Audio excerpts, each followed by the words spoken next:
الفراخ يا جماعة اللي جبناها بقالها 9 أيام اهي. هنضفه لهم النهاردة، شوفونا ازاي هنضفه لهم. هنشيل طبعا، هنحط الشكارة، هنشيل الشكارة دي ونحط شكارة تانية.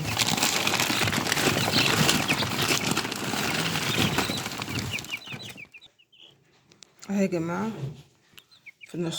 فرشنا لهم الشكارة التانية، وهنحطوا عليها برضو نشارة عشان ايه طبعا، والطير زي ما موجود، الكتكوت برضو موجود في مكانها عشان ايه ما يبردوش مننا. فكل حاجة موجودة اهي اهو. الكرتونة برضو ما تتبلش، لان لازم التحضير يبقى التحضير في مكان كده عشان ايه الفراخ ما تبردش مننا، لان هم اصلا كانوا جايبين اصلا بردانين.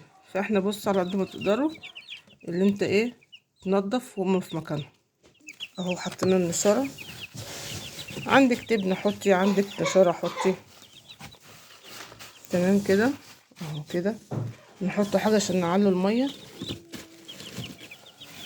اهو، مية شايفين المكان عشان ايه الكرتونة متتبلش. حطينا بريم صغير عشان نرفعوا المية، وحطينا بلاطتين فوق بعض عشان برضو نرفعوا الاكل. اهم حاجة يا جماعة هي المية والاكل اهو. ما تحطوش اكل كتير طبعا عشان ايه ما الطير يعرف برضو ياكل وما ايه، ودرجة الحرارة ما تأثرش على الاكل وتعمل لهم الاكل البدي يبوظ شايفين. على قد يعني يخلص الاكل وتحط لهم يعني كبشه كبشه كده عشان ما ايه الاكل ما تبقاش عند الطير يبوظ، والبادي يعمل زي سموم كده يعمل لهم اسهال.